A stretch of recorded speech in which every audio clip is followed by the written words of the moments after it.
On this part of the build, we will be relocating the fans that come with the case, adding the water cooler for the CPU, installing the CPU, and work on wiring up the system.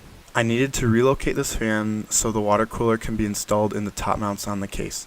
Doing this consists of unscrewing the fans and chasing the wire through the case to the back circuit board. Note that originally I did this backwards. It is easier to remove the wire first and then unscrew the fan. I later re-added this fan as an intake fan on the bottom of the case. Otherwise, the only air coming into the case would be from the front fan. The water cooler was a bit trickier. What I wanted to do is have the radiator and the fans sandwich the mount on the case. The case has room between the mount and the roof of the case for different radiator and fan configurations. This became very problematic though, and basically impossible to screw the third fan in above the hard drive base. I even tried putting the case on its side to access the screw holes, but that didn't help either. My adjustment was to put the fans on the cooler like intended, and then screw the whole unit to the mounting place on top.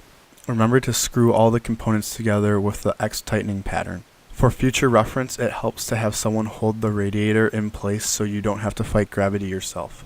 To install the CPU, you pull this little arm that exposes the socket that the CPU goes into. Grab the CPU by the edges, making sure not to touch the metal part, and then drop it into place. I gently tap the sides to make sure it actually sat in the socket properly. Then bring the cover and arm down. As you pull the arm down, it'll click and pop off the black cover.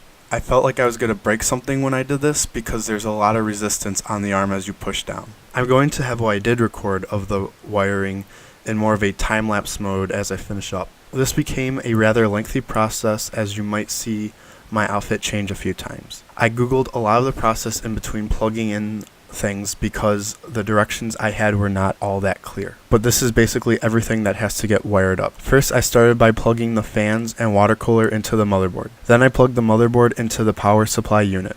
After that, I plugged the case into the motherboard so the USB ports, on-off switch, reset switch, and audio input and outputs would work.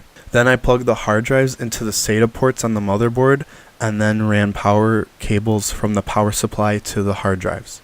Next, I ran a power cable from the power supply to the graphics card. The CPU pulls power straight from the motherboard, but you have to run a separate cable to the top corner of the motherboard that is made to power just the CPU.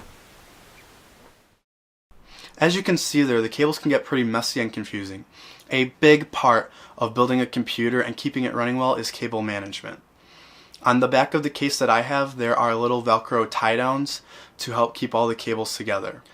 This is the last video with any building in it. The next video is going to be an overview of the computer along with the process of setting it up. So if you're interested in that, check out one of these other videos and please consider subscribing. Thanks.